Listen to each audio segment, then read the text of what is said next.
Hello, everybody, and welcome to the Tip of the Ice-Burgh podcast, your home for Pittsburgh Penguins news and analysis. You can find us on YouTube at Tip of the Ice-Burgh. Make sure that if you like our content, you like, share, and subscribe to us on YouTube, or you can catch us anywhere you get your podcast from. I'm your host, Nick Belsky, joined as always by Nick Horwat, and we got a terrific show for you tonight. First and foremost, Penguins.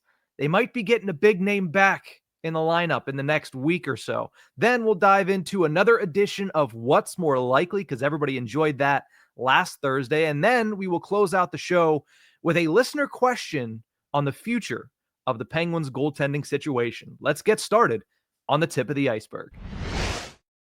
Before we jump into the injured Penguin that could potentially be coming back in the next week, got to give a quick shout out to the kids. They continue to be one of the top storylines surrounding the Pittsburgh Penguins. Rutger McGroarty gets his first career points and then his first career goal in the Penguins' 5-4 overtime loss to the St. Louis Blues. And then also a shout out to Ville Koivunen, who was able to get his first career point on an assist on McGroarty's first career goal. So it all comes connected for Rutger and Ville yesterday in St. Louis.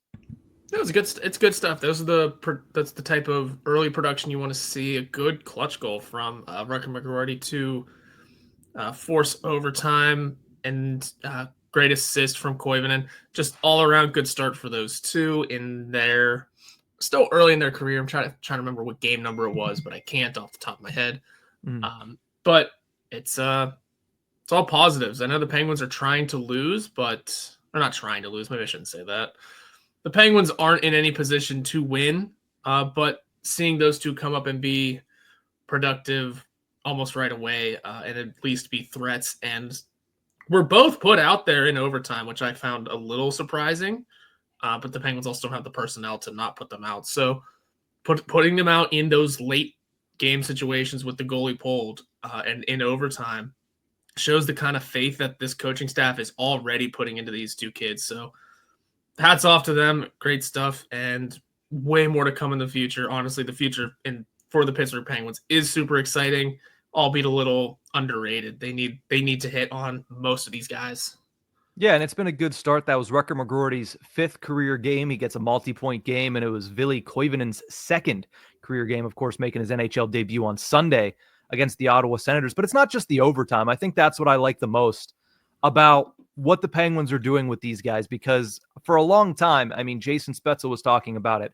Amanda Kessel was talking about it. They were saying we value keeping these kids in the minors until they are ready. We don't want to have them bouncing up and down, bouncing back and forth from season to season.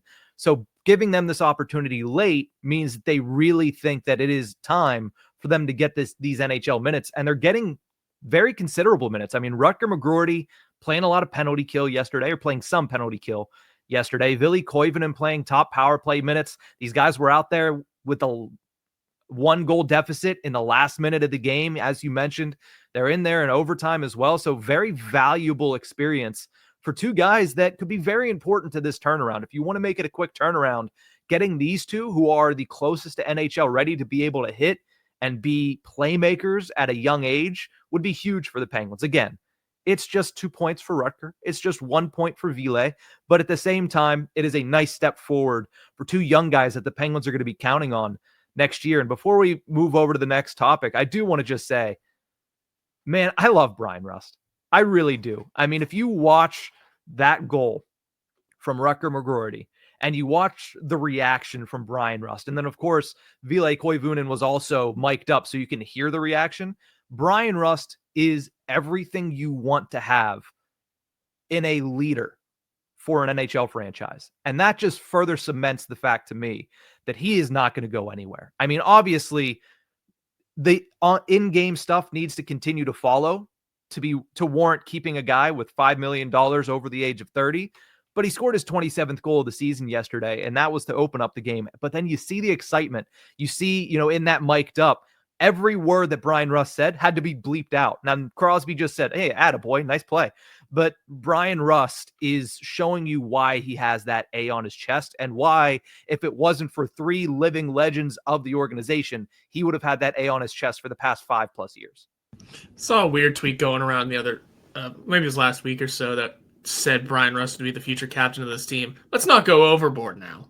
Yeah, timing's a big thing about this, but I mean, he has what it takes to be a captain in this league, but Yes. he's just, happens to be on a team with Sidney Crosby. So Yeah, and Brian Rust being captain is a discussion I believe we had years ago. Not knowing what the future would hold for either Rust, Crosby, or this organization. But that being said, the tweet's not totally wrong. However, again, it would just be timing, and you are totally correct in that he has everything that you want from a leader and from a captain-esque player on your team.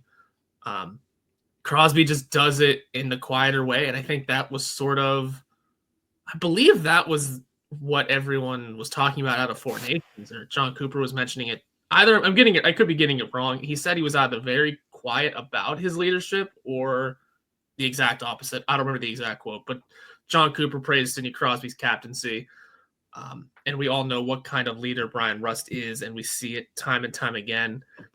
Even if it might be understated on the score sheet, it's still very much Brian Rust is a lifer with this team who knows how much longer he has in Pittsburgh. But every second has been worth it, and he has grown into, over the last decade, grown into a true leader, no matter what letter is or isn't on his chest. Yeah, so shout out to, really all the goal scorers yesterday. Rickard Rakell scored his 33rd of the season. He's now 1 off of his career high, so plenty to keep an eye on as the Penguins wind down the 2024-25 season. One thing we might see is Evgeni Malkin, because he has missed the last several games. The last time he played was March 23rd against the Florida Panthers. He was initially stated to be day-to-day with an upper body injury, has not played, has not practiced with the team as of yet, but he has been skating, and more importantly, he's on the road trip. This is the final road trip of the season for the Penguins. According to Mike Sullivan, Malkin is on the road trip. He is skating. It just remains to be seen whether or not he will play on this road trip. The Penguins have a back-to-back scenario on Saturday and Sunday against the Dallas Stars and the Chicago Blackhawks. But, I think the next step is rejoining practice. It tells us one thing. We should see Evgeni Malkin before the end of the 2024-25 season. No doubt. He'll be there for those last few games. Regardless, he'll be there for those last few games. He'll probably be on hand. I'm sure when Ovechkin breaks the goals record before the Penguins play them, he'll probably do it tonight, honestly, against Chicago. There's a chance. A very bad Chicago team. Ovechkin on home ice needs a hat trick. It could happen tonight. Regardless, it'll probably happen before then, and I would assume everywhere the Capitals go from there, he'll get a little celebration, maybe a little gift from those teams. That'll span into next year. And I would assume Ovechkin would be on hand for that, and that'd be the last game of the season. So I could see Ovechkin being around at least for the last game, and possibly even as early as tomorrow. He's on the trip. Oftentimes, anytime someone is on the trip, that usually means they're going to play. Maybe it's about a 50-50 split with that, but it's not zero. So I could see see Malkin taken to the ice for the Penguins again before they come back home for their final 3 home games, plus a game in Jersey. Yikes. It could be soon. It's good news that he's on the trip with them. It's positive news that he's taking reps, that he's skating, and, the Penguins aren't in a position to hold him out until the playoffs start. They're not in those sort of positions. So bring him back if he's feeling good enough to play, and give him his time. Also, an aged veteran deserves his time on the ice at this point. Yeah, now we talked a couple episodes ago whenever the injury initially happened. I think it was last Tuesday. We said there's no need to rush him back. Mm-hmm. Obviously, make sure that he is right. And we said if it's typically 80-20, if he's 80% healthy, then he plays. We said it needs to be 90-95. You don't want to send this guy into the offseason with a rehab program, right? So The fact that he's kind of working his way back, the fact that he's on the ice skating, the next step being obviously joining the team in practice, whether that be in a non-contact capacity or if he skips a step and just comes back and practices. We'll see if they take the ice today. It is valuable, right? We talked about McGroarty and Koivunen and said there is value in the experience that they're getting. Well, there is value in having Malkin getting those reps with these young guns, because there's a chance that he's going to play with one or both of them at a certain point in next season. So there is there is value in having him play the last handful of games, even if it doesn't mean anything towards the Penguins in the standings, even if it doesn't mean anything towards, Evgeni Malkin and any records or anything like that. It means something in getting them reps, especially if you're looking as an organization to try to get back at the very least into the playoff picture as early as next season. And if it's even for a few games, looking at a lineup or at the very least a top six that is McGroarty, Crosby, Raquel, and then Koivunen, Malkin, Rust, I think you look at that and you say, hey, maybe that's not a picture-perfect top six, but it certainly looks a lot better than it has in a while. Yeah, that's the step forward. That's giving those young guns some good opportunities, some good chances, and hoping guys like Rust and Raquel can continue their prowess from this season and over an off season into a new year, and especially if they're quote unquote going forward again next year. That's the kind of top six you'd want to see. Yeah, you'd obviously like to add a name in there, and the name is Mitch Marner. I'm just going to keep bringing it up, and I am wearing blue today because I like to virtue signal certain things, and this one is, I don't know if that's the right phrase, but this one is, Mitch Marner. I don't think you need any more time with the Toronto Maple Leafs. I'll push that agenda, even though there is nothing backing it. You're good. I was on that agenda. Ooh. Whenever they hired Kyle Dubas, right away, or even a little before then, possibly. Yeah. Been on that train for a while. Don't worry. Another first round exit should spell disaster for Toronto. You never know. This could be the year. It really could be, especially if they get Ottawa. If they get Ottawa. I mean, if Ottawa gets good goaltending, that's going to be the difference. Because I just looked into it yesterday. Toronto's goaltending is less than ideal when it comes to playoff experience. Yeah, they're having great seasons. You know how many Toronto goaltenders have had great seasons in the last decade? Quite a few. Freddie Anderson, Ilya Samsonov. There's another one in there. Jack Campbell. It's all gone to hell in the playoffs. And sure, Anthony Stolarz was a career backup until this year. Joseph Woll could have probably helped them pass Boston last season had he not gotten hurt before Game 7. So, you never know. Maybe Woll's the guy to go to. Toronto's goaltending is going to be an issue. And when that falls apart, Mitch Marner, free agency. Get ready. It's going to be fun. We'll have to wait and see. And to close the book on these injury discussions, yes. P.O. Joseph is not with the team. Neither is Tommy Novak. So still awaiting positive regression from those two and their injury returns. It'd be nice to see Tommy Novak a little bit too. That way you can add to that top six we mentioned a couple minutes ago. You can have Connor Dewar, Tommy Novak, Phil Tomasino, a couple guys slotted in the correct roles that you might want to see them be in for a team that's going to be able to try to hopefully push for a playoff spot next year. Let's move over and talk a little bit about what's more likely. Looking into the future, whether it be in the offseason or into next season, we have 4 scenarios here, Horwat. You know how it works. I'll give you 2 options, and you let me know what's more likely. And on this first one, it's who's more likely. I'll ask you who's more likely to be the Penguins' starting goaltender by the end of next season. Tristan Jarry or Sergei Murashov? Oh, not the direction I thought that was going.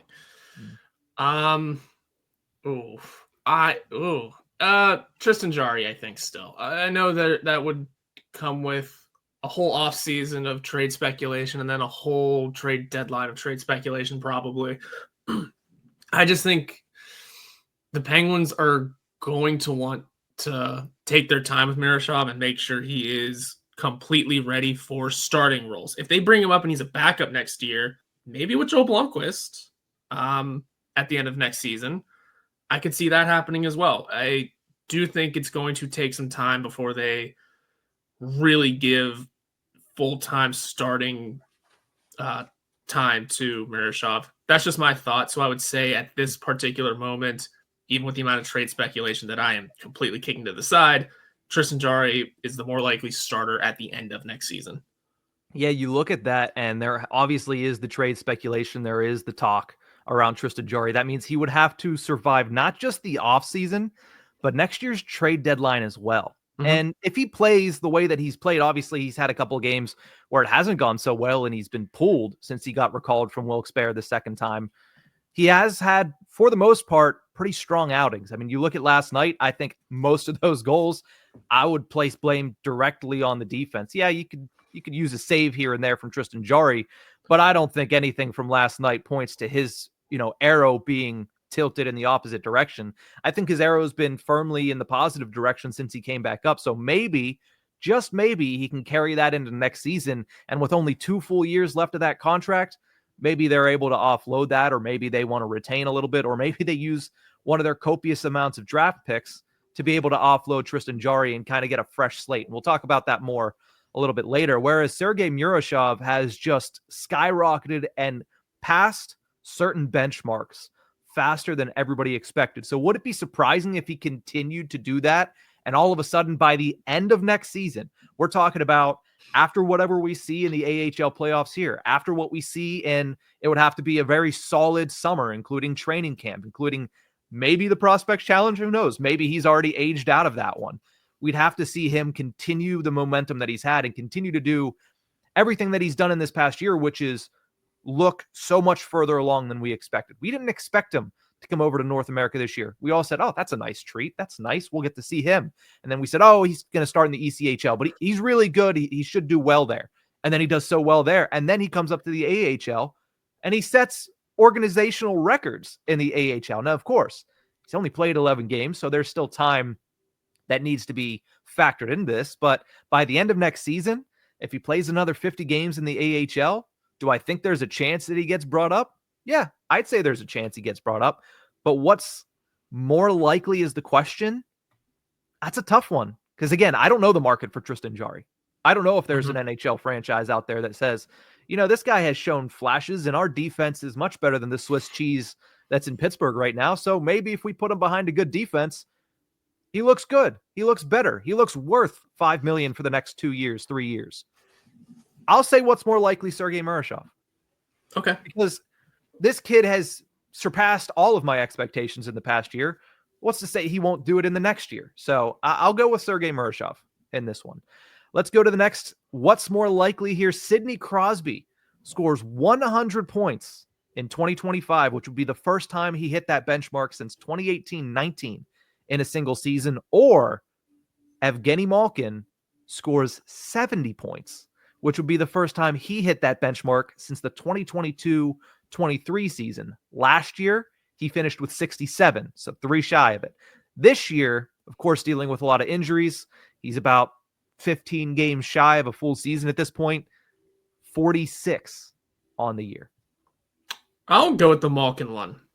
I have a little bit more confidence in Malkin finding a groove for his last season, likely his last season, than I do Crosby hitting 100 again. Not that Crosby isn't going to continue putting up points. I just think the 100 mark is tough to get to at this stage of his career with the players he's, with the line mates he's being given. As for Malkin, though, I think he's got it in him to kind of look at not even just this season, but the last couple seasons and go, for my last trick, I have this up my sleeve.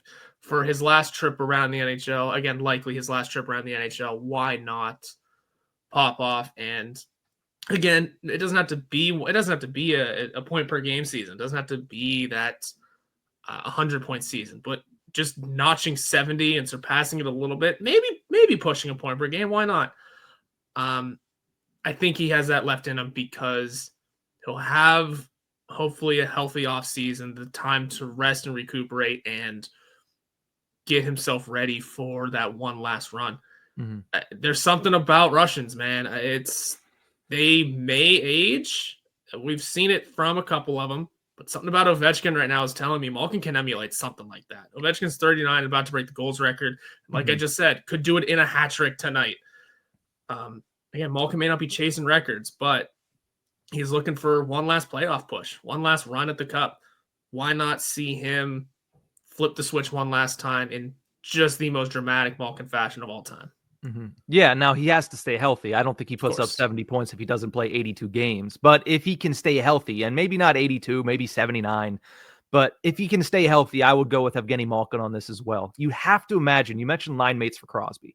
Crosby's had Brian Rust and Ricard Raquel all season long, which has left Malkin with listen, I like Phil Tomasino. I'm very impressed with Phil Tomasino, and I'm excited to see what he does.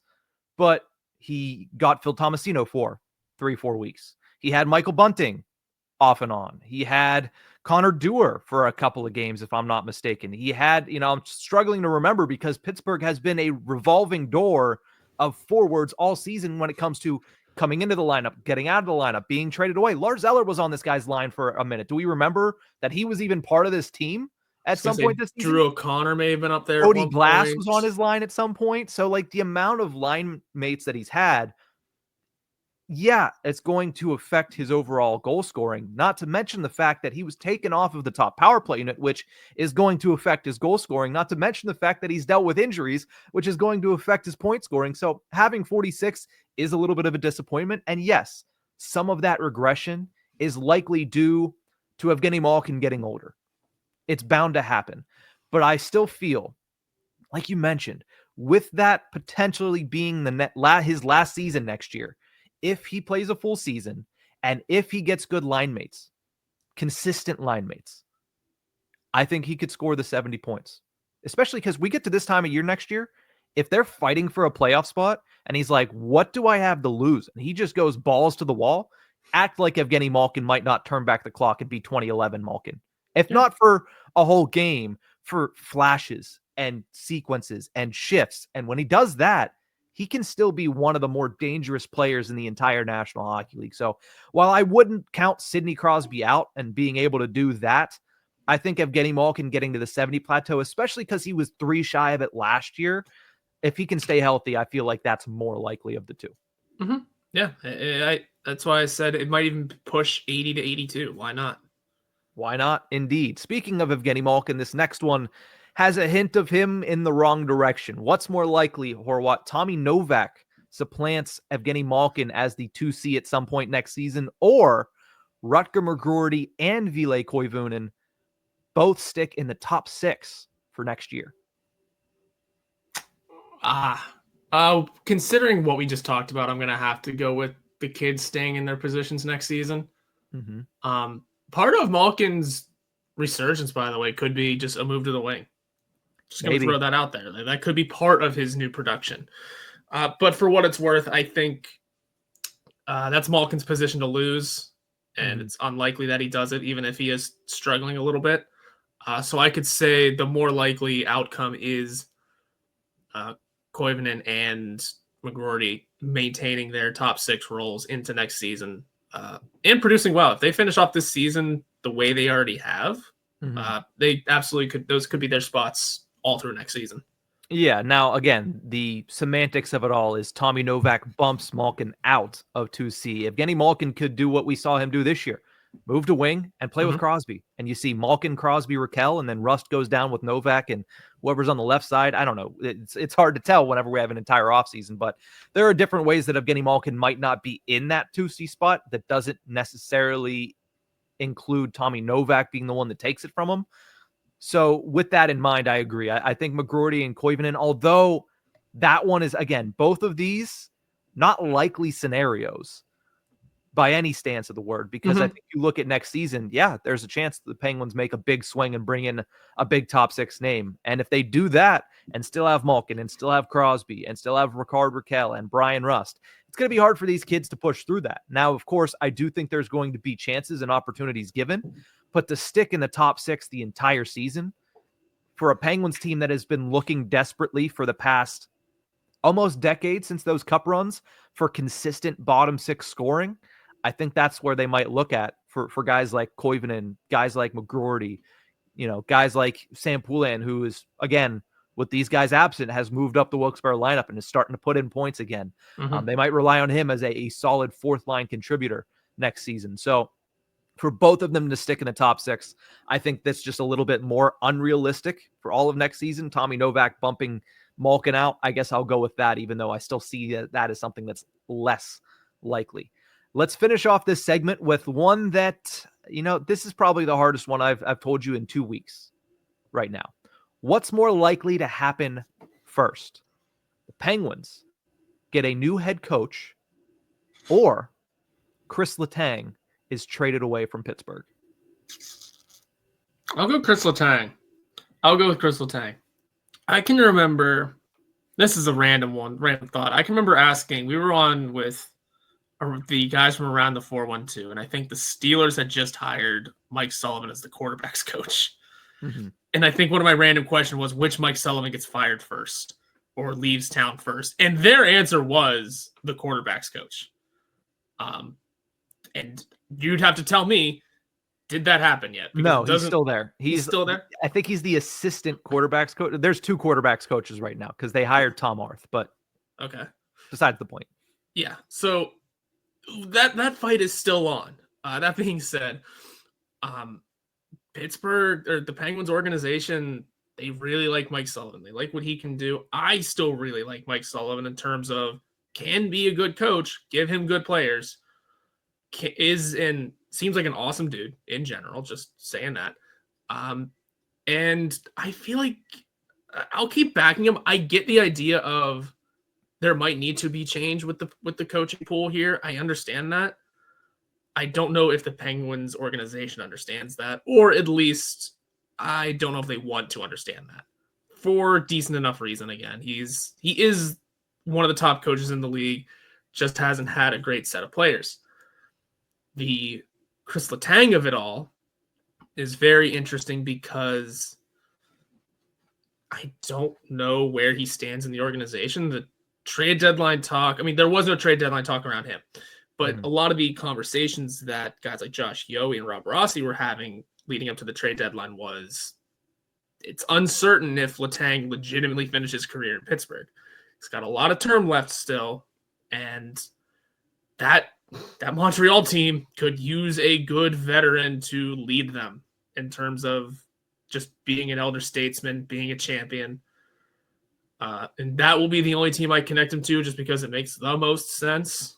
And I could see that happening I could see that happening before Mike Sullivan heading out. I'll leave it at that. Yeah, as of right now, Kris Letang has 3 years remaining on his contract after this one. Next year is the final year that he has a full no movement clause. After that, he submits a 10-team list that the Penguins would be able to trade him to. But I think we all know the likely destination if Kris Letang were to leave Pittsburgh. It would probably be the Montreal Canadiens. When I look at this, I have to first think of Mike Sullivan because coaching, I mean, you have to go with the guy that's been here the shortest amount of time, which is surprisingly enough, Mike Sullivan, who's been here for 10 years now. Kris Letang has been here for what? 20? Running on 20, 17, 18 years. So you look at Mike Sullivan, I think nothing that he's done this year is going to warrant him getting any heat over the offseason, which means he's going to make it to next year perfectly fine. And I think the same goes for Letang. But next year is the question for me, because what happens between now and August to the Penguins lineup? I agree with you. Mike Sullivan is a good coach at the NHL level. Look no further than what we saw at the Four Nations face-off. When he has the players to run his system works very well. The problem is he hasn't had the players to run his system in Pittsburgh for the last 5 years. It's a system built for younger talent. He might have just been stubborn enough and secure enough that he kept his system in place, and the younger talent might have circled back around. They went from being a young team in 2016-17 to being one of the oldest teams in the league for the past 5 years and not having success with this system to all of a sudden 20-year-olds are popping out of nowhere and jumping into the lineup. The more you see that shift back to a younger team, the more Mike Sullivan's system is going to work. But if he can make it through next year, I think that he'll make it to the end of Crosby's career. Because next year is still the inflection point where, yeah, there's young guys coming, but are they going to be here and ready by next season? And with it being Malkin's last, there's going to be added pressure to get back at the very least into the playoffs. So if it's not working halfway through the season, they might be forced to make a move. Now, again, I don't know how they view this. They might say, listen, there's no chance in hell that Mike Sullivan is going anywhere. We're going to let him see this through because Tang loves him and Malkin loves him and all the things that you've heard. But I think if he gets through next season, the year following, he will have enough young talent that his system will once again be able to be utilized at a high level among the NHL.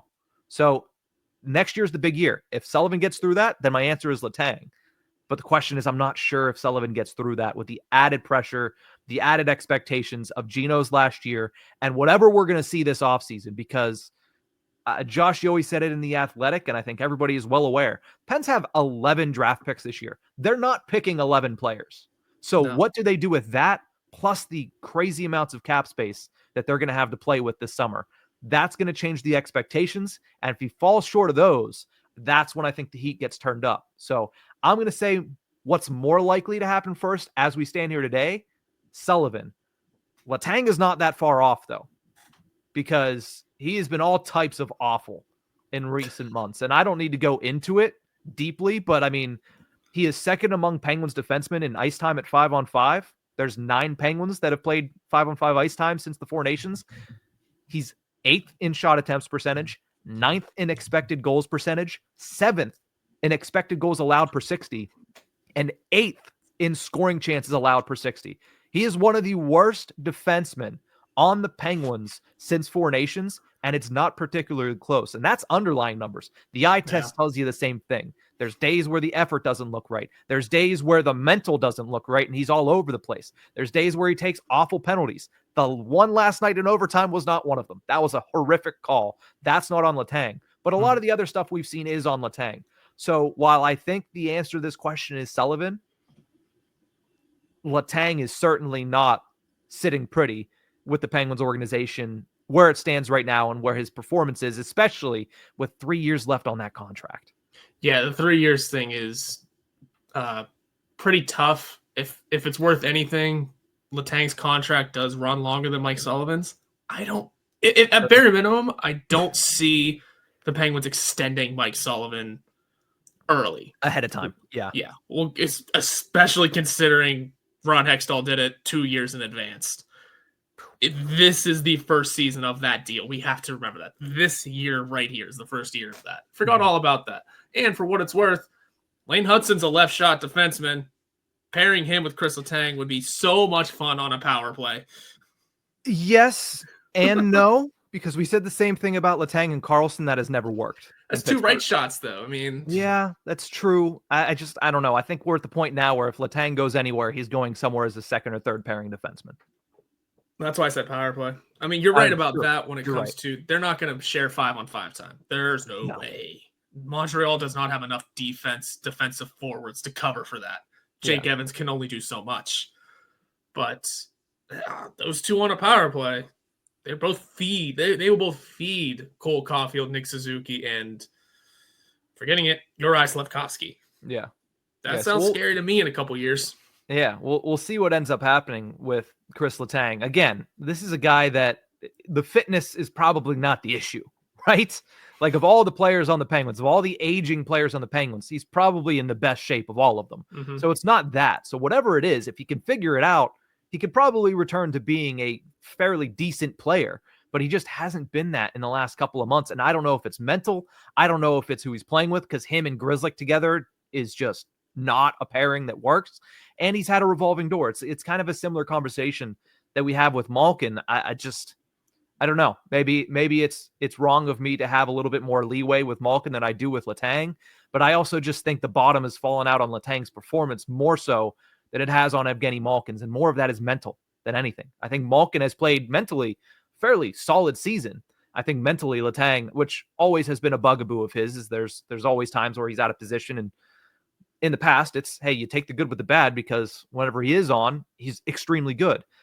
Him being on this year hasn't been extremely good, so it doesn't make up for as much of the bad. But again, maybe it's prisoner of the moment, but it feels like Letang ending his career in Pittsburgh, as you mentioned, has been talked about, and it's becoming less and less likely, it feels, by the year. We'll have to wait and see what happens with that. Let's close out this episode with a listener question about goaltending. This is from Reese Lamoureux on YouTube, who asks, who do the Penguins target this offseason if they get rid of Jarry and or Nedeljkovic? Does a guy like Dan Vladar interest you as a unrestricted free agent, or are there some guys that can be targeted via a trade? I don't see the Penguins throwing the rookie goalies in to just get shelled with our defense that could end up worse next season if we don't replace Marcus Pedersen. So shout out to Reese for sending this in. We'll do this the same way we took the last one, and we'll go piece by piece. If Jarry and Ned are gone, what do you think of a guy like Dan Vladar? He'd be coming off of a $2.2 million contract with the Calgary Flames, currently backing up for Dustin Wolf, who has emerged this season, is 11-11-6 with an .895 save percentage, a .286 goals against average, and that's been the book on him since the 21-22 season, where he had a .906 save percentage. He's regressed to that point, and it's about where we see him this year is where he's been the last couple. Yeah, I know the Flames had an interesting goalie situation heading into this season. Dan Vladar has actually played well as of late, I believe it is. So that's at least a bonus. Riding 1, 2, 3, 4-game point streak.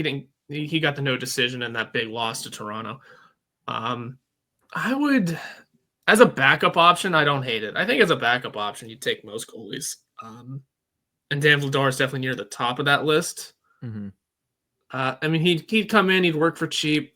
Obviously, the Flames are going to be rolling with Dustin Wolf for the foreseeable future. Mm-hmm. And they're going the AHL. Heading into the year, the Flames really didn't know where they were. I believe it was a 3-horse race for the starting position between Wolf, Vladar, and I forget his name in the A right now. And I believe he's done well down there. So the Flames may look to Wolf and AHL goalie whose name escapes me, and Vladar could be hitting the road. So I like that option as a backup. It just depends on how the rest of the starting situation goes. Yeah, I couldn't tell you which one. They got 4 non-roster goaltenders right now. I don't know if it was Devin Cooley, Connor Murphy, Owen Say, or Terry. That's a lot. You're good. I believe it was Devin Cooley. Okay. So either way, when I look at Dan Vladar, I just look at him as, like you mentioned, like a backup option to fill time, fill space. If it is Jarry that's going out the door, which this is, again, all hypothetical, I don't like Vladar coming in to back up because I don't like Nedeljkovic being your guy going into the season. Right. Nedeljkovic is the backup. I think the backup that you, again, I think Vladar and Nedeljkovic are in the very similar atmosphere when it comes to their ceiling and their floor. They're guys that, for the most part, are best cast as a backup, but for a couple weeks, they can moonlight as a starter. They can be a starting goaltender for a couple of weeks. They can kind of get on a run for a couple of weeks. So I don't like having 2 of those guys in. Now, there is something to be said about, hey, he was the starter at the beginning of the year. He held down the fort, and then Dustin Wolf came up and supplanted him. That's what you're hoping from one of your multiple goaltenders, whether that's Philip Larson continues to break the mold, Joel Blomqvist bounces back and gets back on track with what we expected, or Sergei Murashov just does what he's been doing and just skyrockets past everyone. You do have that experience in Vladar, who has said, hey, I've been there, I've done that, I've held down the fort, while a young guy gets ready. Maybe there's value in that, but I still feel like Ned can do that for you. I think Nedeljkovic could do that for you, and a different veteran option could come in. Now, if you're looking for somebody to be the starter with Ned as the backup, and then maybe you have one of those young guys, I'm looking more so at a guy like Jake Allen on the open market, because in 28 games played, he's got a .910 save percentage, a 2.6 goals against average, and I understand he is playing for a team that is much, and I cannot emphasize that enough, a much better defensive team in the New Jersey Devils. But if you're going into next season and the plan is we want to compete for a playoff spot and then eventually make some noise once we get there, I don't think a lot of these other options on the free agent market, including Dan Vladar, will get you there. I think a Jake Allen Nedeljkovic pairing gives you that opportunity at a much cheaper price than if you had Jarry still on the market, or Jarry still on contract. So if Jarry is gone, or even if Ned is gone, I like Jake Allen for either situation. Yeah, he's an older guy, but cheaper contract then. I think you're going to be dealing with older guys no matter what if you're fishing around free agency. If you're fishing around free agency, especially for the goalie market this year. I mentioned Frederik Andersen last time we had this discussion, and I will continue to until he signs a likely small extension in Carolina. Yeah. That dude hasn't lost really this year. He's 13-5 right now, even coming, again, made of glass, I know. Yeah.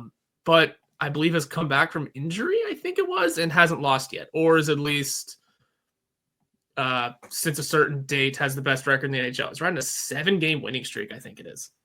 Even at the age of 35, you're putting up stuff like that. That's pretty good. I would say if you're losing Jarry, if you're going that direction, I would think Frederik Andersen would be the top target on a short-term deal that, again, injuries, so maybe you don't overpay him and let the rest foam underneath, and maybe someone supplants him. Maybe Anderson's the one that leads you to something great for, like I said, 1 to 2 years, and then it's here come the kids putting goalie for him. Yeah. I think Frederik Andersen could be an interesting one to watch. Just Vladar is a starter, no. Jake Allen's an intriguing name. Mm-hmm. I don't know how I feel about it because he's not necessarily as much of a clear-cut starter as someone like Andersen. But in this situation, you're dealing with Frederik Andersen and a lot of other guys. Yeah. So yeah, it's a weird situation because how do the Penguins view their own goaltending right now? I think that's a big part of this, and there are a lot of questions to that. Now, we got some answers, sort of, from Josh Yohe earlier this week in The Athletic, where he said the Penguins' plans, as the same as last year, are contingent upon the performance of these netminders in the AHL playoffs. If they go on a run, and that's led by Sergei Murashov, maybe, just maybe, the door is open for him early next season. Or if they do what they did last year and they bow out in 2 games, maybe they just pump the brakes and they bring in a contingency plan, whether that's Dan Vladar, whether that's Jake Allen, or whether it's running it back with Tristan Jarry and Alex Nedeljkovic. So the one thing that he said in that entire article, and I won't give it all away, that I do really look at and get excited about is Murashov won't be blocked, is what Yohe said. That's huge. That means no matter who's here, if it is Alex Nedeljkovic on a contract year at whatever he's making, a little over 2 or around 2, he's not going to be blocked. If Murashov is ready, he's going to get the opportunity. And that is the huge thing for the Penguins right now. Now, of course, outside of that, who knows what their plans are? Like, are they looking to move on from Jarry? Are they looking to move on from Ned? Are they looking to give Blomqvist an opportunity early next season? Are they looking to give Philip Larson a chance, a kick at the can at the NHL level? Because he's been extremely good at the American Hockey League. So I don't know what the Penguins are doing, but in this hypothetical, I think I go Jake Allen, you go Frederik Andersen. There are options out there, but again, the options are slim, and it's most likely, if you're replacing one of Jarry or Ned, we probably both agree that one of these rookies early in the season is a tough sell, depending on where we're sitting now, but you're probably looking at a veteran in free agency, a Jake Allen, a Freddie Andersen. Probably, I wouldn't doubt that they looked at Ilya Samsonov. I really don't like that idea, but I wouldn't doubt that the Penguins would look into and check in on the Russian netminder. But that's going to do it for this episode of the Tip of the Ice-Burgh. Thank you guys so much for tuning into this one. Remember, you can find us on YouTube at Tip of the Ice-Burgh. Make sure that you like, share, subscribe, all that fun stuff, or you can catch us anywhere you get your podcast from. We'll see you guys next time.